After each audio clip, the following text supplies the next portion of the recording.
नाज़रीन अवामी न्यूज़ में खबरन सिलसिलो जारी है। इन वक्त के हैदराबाद में खबर ॾींदा हलूं त हर साल जीअं हिन साल हैदराबाद जी मुमताज़ आरा ऑडिटोरियम हॉल में यंग राइटर्स फोरम सिंध पारां 12वीं सिंध राणी अवार्ड तकरीब थी गुज़री, जंहिंजी सदारत अॻूणी पीपल्स पार्टी जे MPA फरीन मुग़ल कई। उन मौके ते मुख़्तलिफ़ शोबन में बेहतरीन कारकर्दगी पेश कंदड़नि, जंहिं में तालीमी हवाले सां ज़वार नकवी, बेहतरीन सहाफ़ती हवाले सां आवाज़ TV जे न्यूज़ डायरेक्टर अब्दुल रज़ाक सिरोही, बेहतरीन थोड़े वक्त में उभरंदड़ फनकारा फायजा अली, बेहतरीन समाजी कमन में कारकर्दगी पेश कंदड़ खिप्रो जे मंसूर कुंबर ऐं ॿियनि शोबन सां ताल्लुक रखंदड़ माण्हुनि खे सिंध राणी अवार्ड सां नवाज़ियो वियो। उन मौके ते अवार्ड तकरीब में आयल माण्हुनि यंग राइटर्स फोरम जो सरवाण गुलाम मुस्तफ़ा सोलंकी ऐं सकाफ़त खातो ऐं स्पोर्ट्स एंड यूथ अफेयर्स हुकूमत सिंध जा थोरा मनीदे मीडिया सां ॻाल्हाईंदे चयो त अवार्ड्स माण्हुनि खे इहो महसूस कराइण लाइ ॾिना वेंदा आहिनि त अवां जेको कमु करियो पिया इन जो क़दर जी निगाह सां ॾिठो पियो वञे।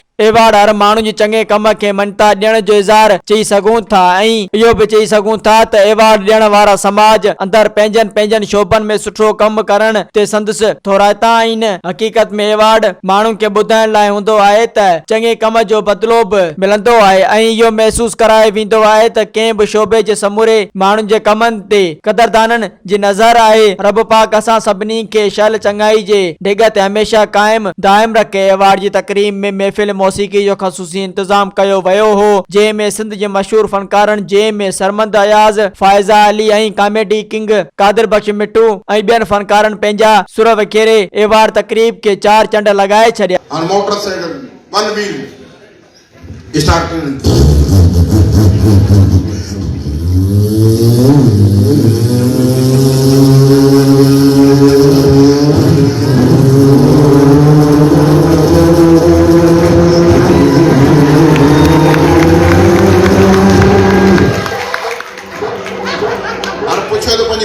अमा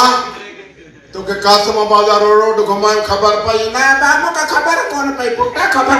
तो के रानी बाग जी पुल देखारे में खबर पई है बाबू का खबर कौन पई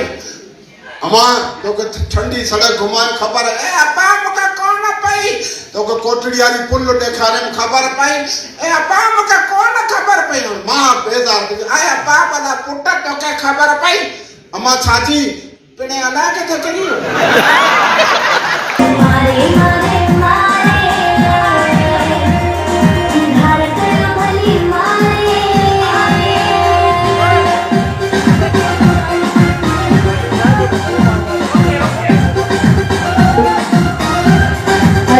काम करे दीदी कर कोशिश कोई छड़ा मोर ना आनो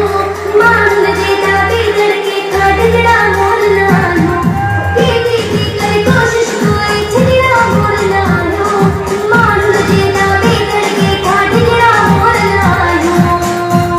उन मौके ते अवार्ड तकरीब में समूरे सिंध खां औरतुनि, ॿारनि ऐं सियासी समाजी ऐं मुख़्तलिफ़ शोबन सां ताल्लुक रखंदड़नि माण्हुनि वॾी अंग में शिरकत कई। मज़ीद खबरों और तफसीलात के लिए विजिट करें हमारी वेबसाइट www.awamiNewsHD.com।